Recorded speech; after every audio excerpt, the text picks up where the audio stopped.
people like me. You need people like me so you can point your f***ing fingers and say, that's the bad guy. That's the bad guy. That's the bad guy. That's the bad guy. That's the bad guy. That's the bad guy.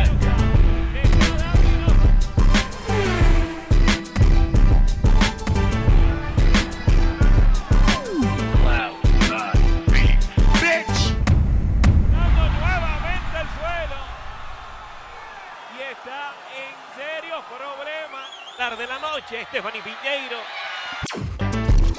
That's the bad guy. That's the bad guy. That's the bad guy. That's the bad guy.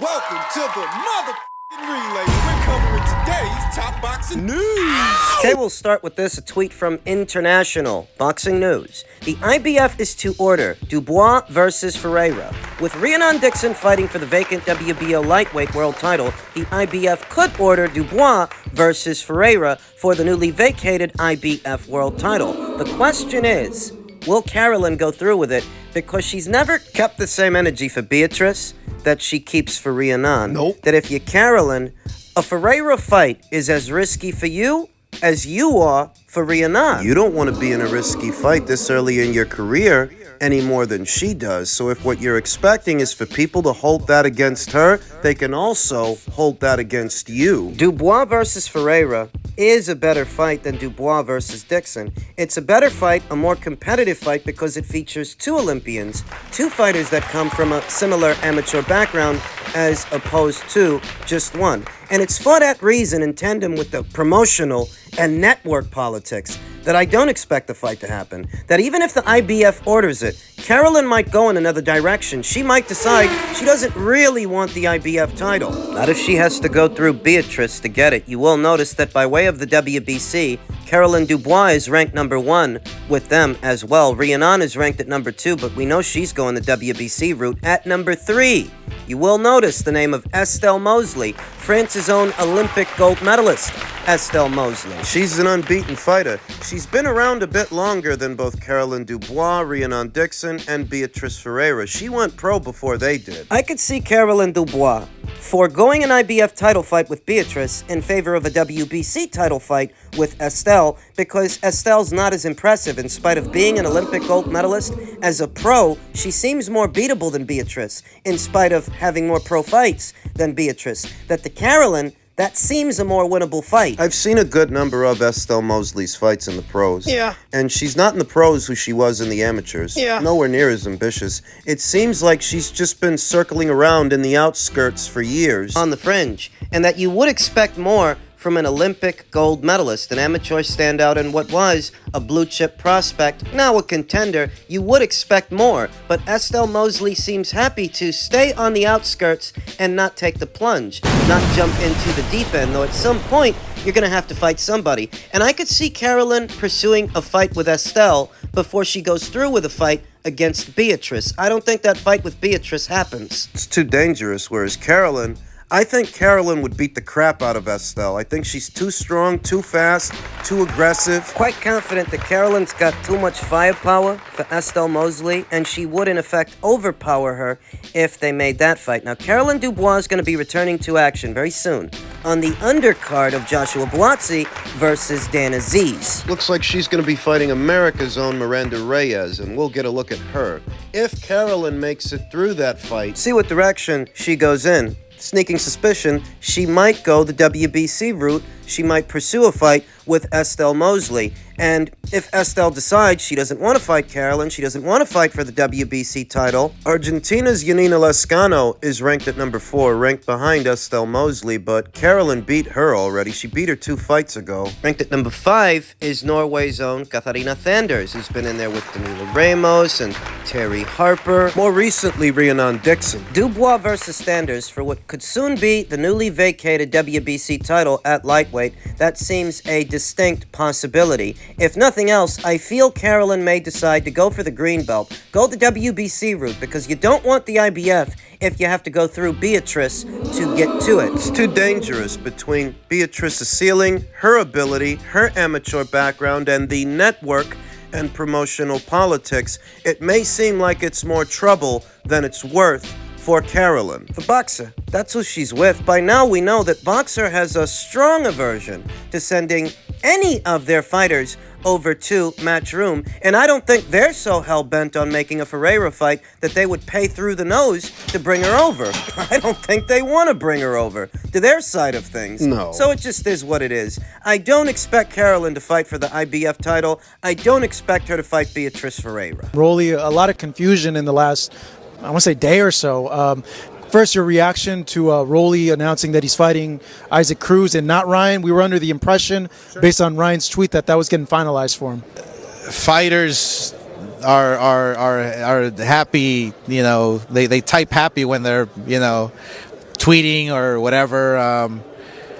I think Rolly's fighting Cruz is a great appetizer for what's to come for Ryan. You know, but the winner of that fight can actually get into the sweepstakes, the Ryan sweepstakes. So, yeah, I'm glad actually they're fighting because that's the appetizer for Ryan. No, nothing whatsoever. We talked to Eric, talked to Tom Brown, I believe, made an offer, never heard back. So, yeah, that's the bottom line. To hear Oscar describe the negotiations between Ryan and Rolly, it seems like a passing thought, seems like much ado about nothing, but to have heard Ryan describe the negotiations, it was very different. He seemed sure, Yes. he seemed confident Yes. that the fight would happen, likely because he was palling around with Floyd Mayweather, hanging around, going on midnight jogs and talking him up to try and get the inside track on that Romero fight. Maybe that's why Ryan was so confident, but the end result left him looking stupid, left him holding the bag. In a word, Ryan got played. Floyd Mayweather went as far as uploading a graphic for the fight to his social media, the fight between him and Rolly, but in the end, it didn't mean anything, it didn't matter. Ryan got played. That would explain why Ryan seemed a lot more confident, whereas to Oscar, it seemed like little more than just a passing thought. They tried, they sent an offer, they didn't hear anything back, so you move on, and it is what it is. He said the fight itself, the fight between Isaac Cruz and Rolly Romero, it's little more than an appetizer. And when you consider that, it's not even a main event. It's not. It's the chief support. It's the co-main event to the main event. It quite literally is an appetizer, isn't it? It's just the lead-in fight. Whereas with Ryan, whether it was Isaac or Rolly, they would have been headlining, and they would have made a lot of money. An executive decision. That's what it looks like. That the people at the PBC decided, we're not going to sacrifice either one of our guys to make Ryan look better, to make Ryan look good, so that they can go over there and make Golden Boy some money. We'd rather keep them here, even if that means they're just the chief support. Even if that means they're just the co-main event to a main event. Not gonna send them to you. Sacrifice one of them to you. Because how would it have looked? Think about it. If Ryan would have fought Isaac, or if Ryan would have fought Rolly, commercially, there's a very good chance that Ryan's fights with those same fighters would have sold more pay-per-views than Gervonta's fights with those same fighters. Essentially, the Mayweather Promotions brand, or just Gervonta Davis as a brand, would have took a hit. If Ryan sells more pay-per-views than Gervonta did, yeah, brand takes a hit. Oscar describes the fight with Isaac and Rolly as a good appetizer, a good lead-in for the Ryan Garcia sweepstakes, but that's not the sweepstakes I think they're vying for, Rolly and Isaac. I think the winner of that fight, and I think it's going to be Isaac, I think the winner will be in position to fight Gervonta Davis again. That's what I think. That's the end game. These are very strange times. Gervonta Davis is a coward. He is. He's everything that's wrong with boxing. He is. And he would sooner fight the winner of that fight, whoever it is, he would sooner run it back with one of them than take on Shakur Stevenson, than take on Devin Haney. For his cowardice, he is celebrated by other cowards. That's why he gets away with it. That's how he gets away with it. And even though fighting the winner of that fight doesn't get you the same money that you could get fighting Devin Haney in Saudi Arabia, now that Turki Al-Sheikh is interested in hosting that fight and paying for it, even though he'd get more money fighting Devin than he would fighting them, he's not gonna fight Devin because he's a fucking coward. Romero versus Cruz is likely a lead-in for a rematch with Gervonta. It's very obvious. Gervonta, being the coward that he is, hiding behind the business of boxing, hiding from real competition, and his handlers being so careful with him, they would never roll the dice. They would never gamble him losing his unbeaten record to Shakur Stevenson or Devin Haney, no matter the amount of money. Right, we've established that. The point is that if Oscar's got it in his head that Ryan can fight the winner of that fight, he better get in position to do it. He better get in position while he still has time. He better get in position by climbing in that ring and taking out Ishmael Barroso. I said it in my previous video, and I'll say it here again. If he really wants a shot at the winner of that fight, until further notice, we have to assume that Rolly Romero still is WBA champion. And a part of the appeal of fighting Rolly for Ryan is it's the only belt that he can win at 140. It's the only belt he stands a chance of picking up. Whether Rolly has it or Isaac has it. Now, they've both left you high and dry. You wanted to make fights with the both of them. They instead made a fight with each other. Winner of that fight, whoever it is, they become champion or stay champion. One way you can press the issue is by beating Ishmael Barroso, becoming their mandatory challenger, pushing for the fight, and imposing a purse bid upon them. Because I don't get the sense that the PBC has the resources to win a purse bid against Golden Boy. I don't think they have the money. They just lost the purse bid for the rights to Murtazaliev versus Kolkay. They got beat out by Aegon Sports. Needless to say, Aegon, they don't have the profile that the PBC has. But they did have more money because they outbid Tom Brown. There's a lot of speculation about the PBC's resources and what finances they have at this time, whether or not the people at Amazon have even given them a budget. Are they shelling out any cash for PBC content, or are they just distributing it? I get the sense that if Ryan forced a purse bid on these guys, if he were a mandatory, DAZN would pay more for that fight. Golden Boy could win that purse bid because I don't think the people at the PBC would put up the same money for Isaac and Rolly that Golden Boy would put up for Ryan. I don't know that they have it to put up.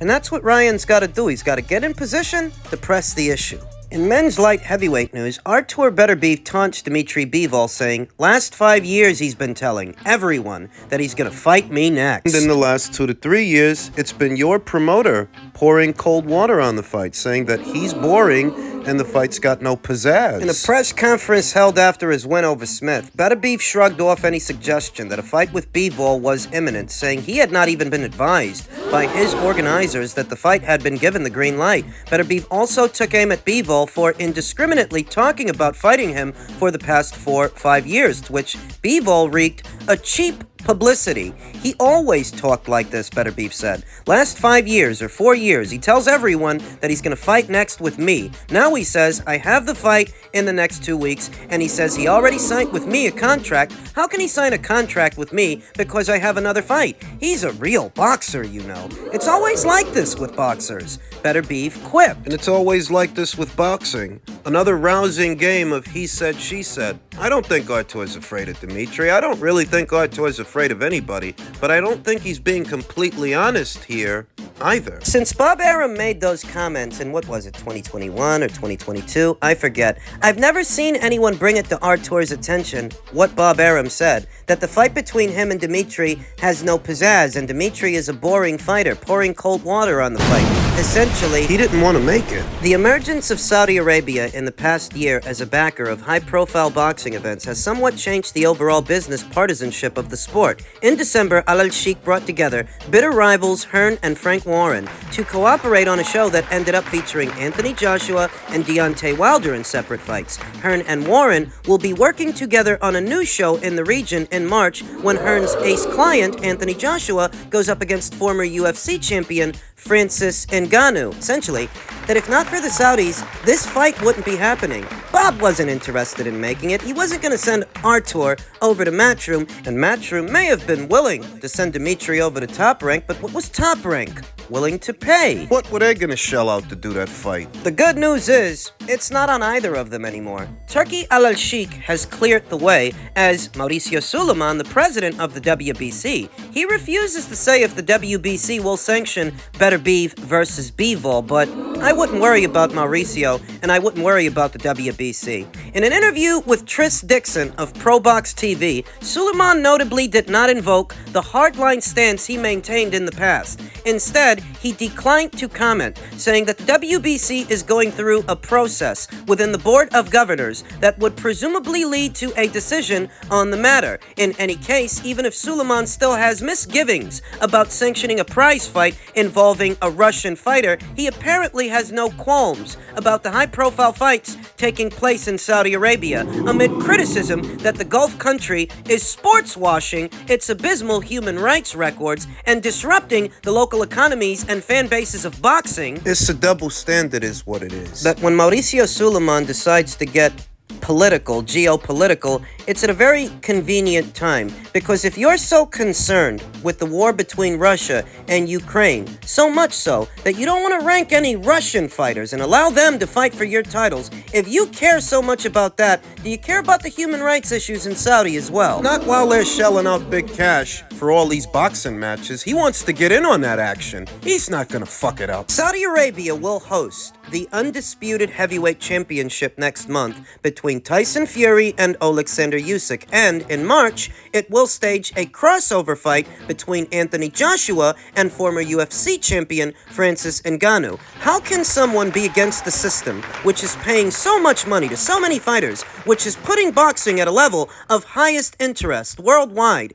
and which is announcing a lot of active events coming up, and every promotion is a real promotion, Sulaiman said, and it should be like that. I'm not trying to get political. I'm a boxing fan, and this is a boxing channel. But that's the point, isn't it? That the WBC shouldn't be sticking their nose into other people's business. You're not a politician, you're not the president of a nation, you're the president of a sanctioning body. Stick to boxing and leave the politics out of it. You were refusing to sanction fights involving Russian fighters. Why? They're not soldiers, they're not in a war, they're just trying to make a living, like anybody else. And if you're so concerned with human rights and all of this and all of that, you don't seem to have a problem with the Saudis. I'm not saying that he should. I'm saying that it's none of his business. Not any of his business.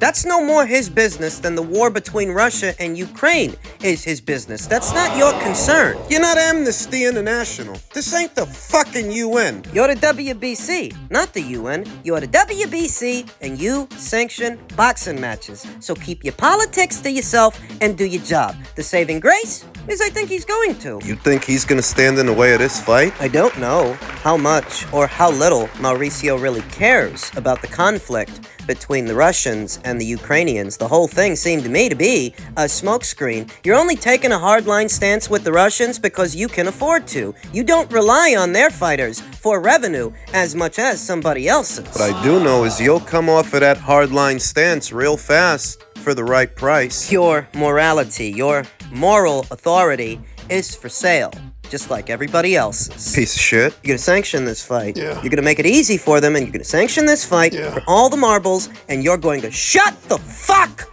up! If you know what's good for you. And you do.